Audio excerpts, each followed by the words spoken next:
El 13 de enero de 2012, el Costa Concordia navegaba por el mar Tirreno con más de 4.200 personas a bordo, entre pasajeros y tripulación. Era el inicio de un crucero de 7 noches por el Mediterráneo. El barco había zarpado de Civitavecchia horas antes. A simple vista, era una pieza de ingeniería impresionante. 290 metros de eslora, más de 114.000 toneladas de desplazamiento, 17 cubiertas, teatros, piscinas, restaurantes, spa, casino. Una ciudad flotante diseñada para el ocio. La industria de cruceros había evolucionado durante décadas hacia un modelo donde el barco no era solo transporte, era destino. La experiencia visual era parte del producto. El Costa Concordia pertenecía a la clase Concordia de Costa Crociere, subsidiaria del grupo Carnival. Cumplía con los estándares internacionales SOLAS o Safety of Life at Sea. Contaba con compartimentos estancos, sistemas redundantes de energía, procedimientos de evacuación establecidos. En papel, era seguro. Esa noche, el mar estaba tranquilo. No había tormenta. No había condiciones extremas. Lo que ocurrió no fue producto de fuerza natural imprevisible. Fue resultado de decisiones humanas. A las 21:39, el Concordia se aproximaba a la isla de Giglio. La ruta oficial lo mantenía a varios kilómetros de la costa, pero el barco comenzó a desviarse hacia tierra. No era una emergencia, era una maniobra deliberada. El llamado inquino. Un saludo cercano a la isla. Una práctica informal que acercaba al crucero a la costa para que residentes pudieran ver el espectáculo iluminado. No era parte formal del plan de navegación aprobado, pero tampoco era una anomalía sin precedentes. En el puente, el capitán Francesco Schettino dirigía la maniobra. Schettino tenía experiencia. Había navegado durante décadas. Conocía el Mediterráneo. Pero esa noche tomó una decisión específica: aproximarse más de lo prudente. La velocidad del barco era cercana a los 16 nudos.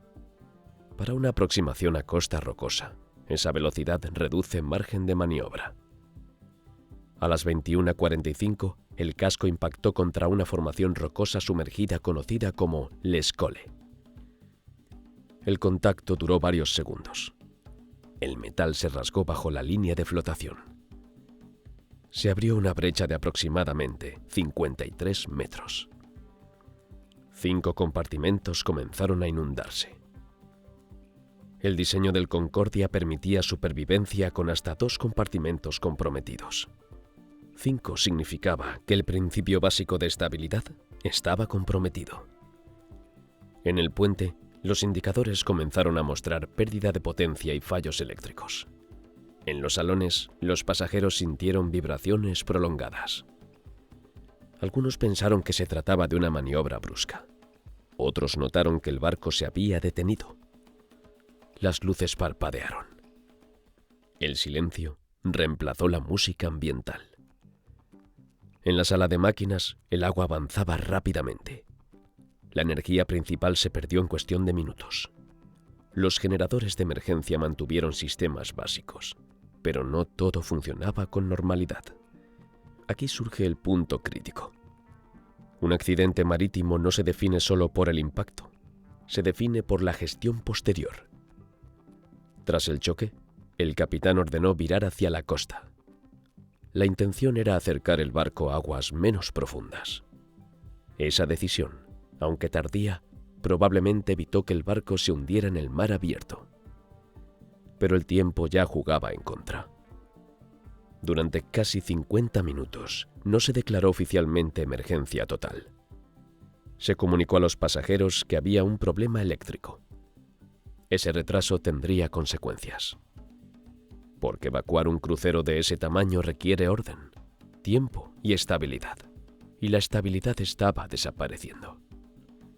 La inclinación comenzó a hacerse perceptible. Primero leve, luego evidente. platos deslizándose en mesas, pasajeros sujetándose a barandillas. El ángulo aumentaba lentamente mientras el agua redistribuía peso dentro del casco. A las 22:33 se dio finalmente la orden de abandono. Pero el barco ya tenía una escora significativa. Botes salvavidas del lado elevado quedaban demasiado altos respecto al agua. Del lado hundido, algunos quedaban inutilizables. La evacuación comenzó en condiciones no ideales. La diferencia entre 10 minutos y 50 minutos en una situación así es enorme, porque la física no negocia con retrasos humanos. A las 22:00, el Costa Concordia ya no era un crucero de lujo. Era una estructura de 114.000 toneladas perdiendo estabilidad frente a una isla rocosa. El agua había invadido 5 compartimentos estancos en la zona de popa y centro. En términos navales, eso alteraba el centro de gravedad y el centro de carena de manera crítica. Cuando el agua entra en compartimentos múltiples, no solo añade peso, cambia la distribución interna del equilibrio. El barco comenzó a escorar hacia babor. La inclinación no fue instantánea. Fue progresiva. Y esa progresión generó un efecto psicológico peligroso. La ilusión de que aún había margen. En el puente, los oficiales discutían evaluaciones técnicas mientras el capitán intentaba comprender la magnitud real del daño. Los datos llegaban fragmentados. Algunos sistemas electrónicos habían dejado de responder. La energía principal estaba comprometida. Los generadores auxiliares sostenían iluminación parcial y comunicaciones básicas. Pero la información sobre inundación era incompleta. Mientras tanto, en los salones, la tensión crecía. Pasajeros preguntaban a la tripulación qué estaba ocurriendo. La respuesta oficial seguía siendo ambigua: problema eléctrico. Ese mensaje, aunque buscaba evitar pánico, produjo un efecto secundario. Retrasó la preparación mental de los pasajeros para una evacuación real. En emergencias marítimas, la anticipación salva tiempo, y el tiempo es estabilidad. A las 22:20, la inclinación ya superaba los 10 grados. Puede parecer poco en términos abstractos, pero en un buque de ese tamaño, 10 grados alteran completamente la movilidad interna. Los ascensores estaban fuera de servicio. Las escaleras comenzaban a sentirse como rampas. Tripulantes intentaban distribuir chalecos salvavidas en múltiples idiomas: italiano, inglés, español, alemán, francés. La coordinación era compleja incluso en condiciones ideales. En condiciones de escora creciente, la dificultad se multiplicaba. A las 22:33 se emitió la orden formal de abandono. Casi 48 minutos después del impacto. En ese intervalo, el agua continuó entrando. El barco ya había comenzado a apoyarse parcialmente sobre el fondo marino cercano a la costa. Esa circunstancia, paradójicamente, evitó que se hundiera completamente. Pero también generó una inclinación irregular. Los botes salvavidas del lado elevado requerían descenso controlado en ángulo pronunciado. Los del lado bajo estaban prácticamente inutilizables por contacto con el agua o estructura. Aquí emerge el segundo punto crítico. En evacuaciones marítimas, la autoridad centralizada es fundamental. Cada minuto de duda fragmenta la cadena de mando. Según las investigaciones posteriores, las órdenes en el puente no siempre fueron claras ni consistentes. Algunos oficiales presionaban por acciones más decididas. Otros intentaban confirmar datos técnicos antes de escalar la emergencia. La jerarquía pesaba.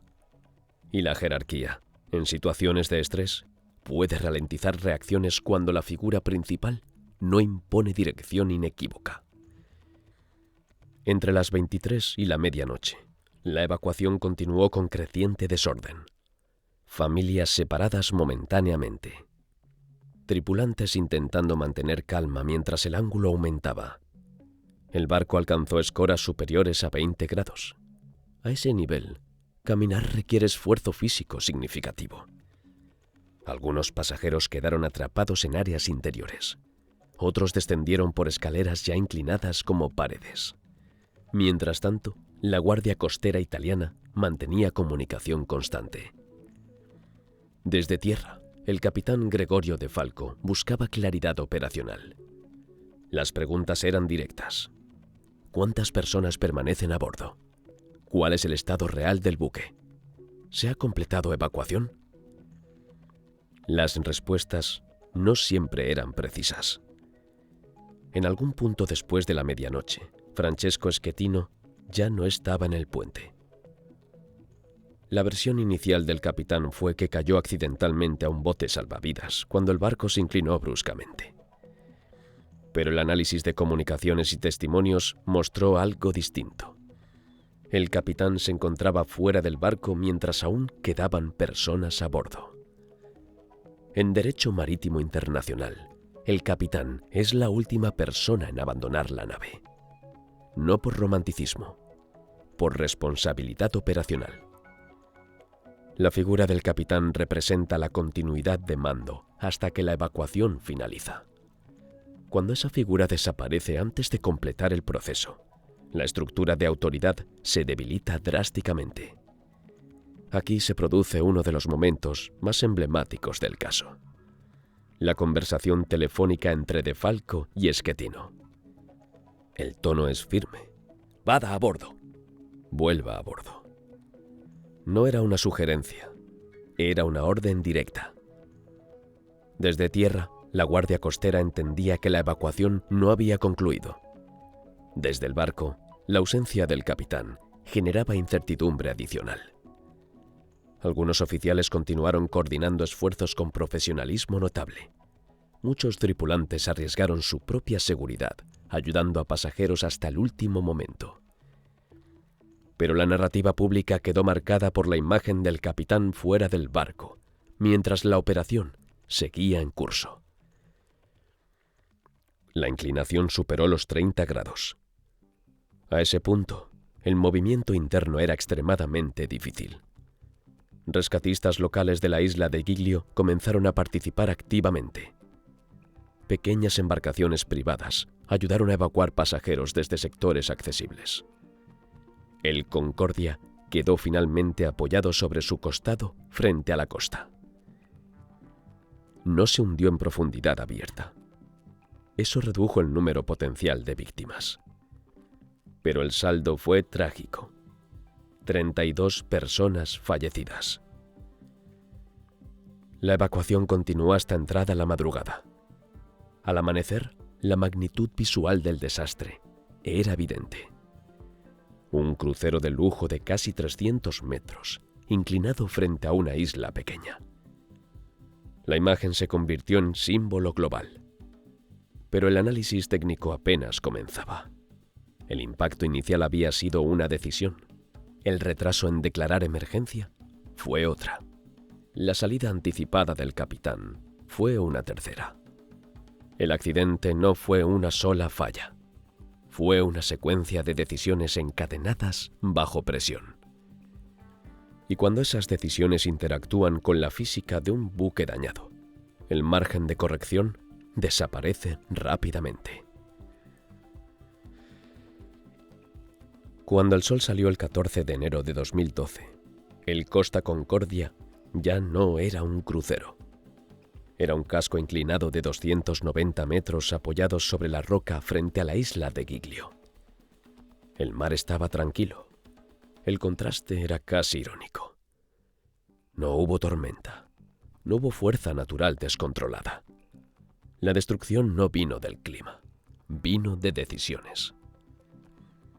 A partir de ese momento comenzó la autopsia técnica. Los ingenieros navales analizaron la trayectoria exacta del barco minutos antes del impacto. Los registros del sistema de navegación mostraron que la ruta oficial fue alterada manualmente. La aproximación a la isla no fue resultado de desvío involuntario. Fue una maniobra planificada en tiempo real. El barco navegaba aproximadamente 15,5 a 16 nudos al momento del impacto. A esa velocidad, el margen de reacción ante un obstáculo cercano es reducido, especialmente en aguas costeras con formaciones rocosas irregulares. El casco fue rasgado a lo largo de más de 50 metros. El daño no fue un agujero puntual. Fue una herida longitudinal que comprometió múltiples compartimentos. El diseño del Concordia, conforme a normas SOLAS, permitía flotabilidad con hasta 2 compartimentos inundados. 5 fueron comprometidos, casi simultáneamente. Desde el punto de vista naval, eso significa pérdida significativa de estabilidad transversal. El agua desplazándose dentro del casco genera efecto de superficie libre, reduciendo el momento adrizante.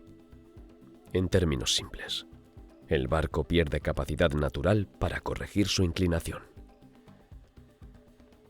A medida que el agua avanzaba, el centro de gravedad cambiaba. La escora aumentaba. El retraso de casi 50 minutos en declarar abandono permitió que el proceso físico avanzara sin contrapeso operativo. Si la evacuación se hubiese iniciado inmediatamente tras confirmarse daño estructural severo, el ángulo del buque habría sido menor durante el descenso de botes. Ese punto fue central en la investigación. Pero el análisis no se limitó a la física. Se examinó la cultura operacional. La práctica del inquino no estaba formalmente autorizada como procedimiento estándar, pero tampoco era desconocida dentro de la industria. Acercamientos costeros para generar espectáculo habían ocurrido antes en distintos cruceros.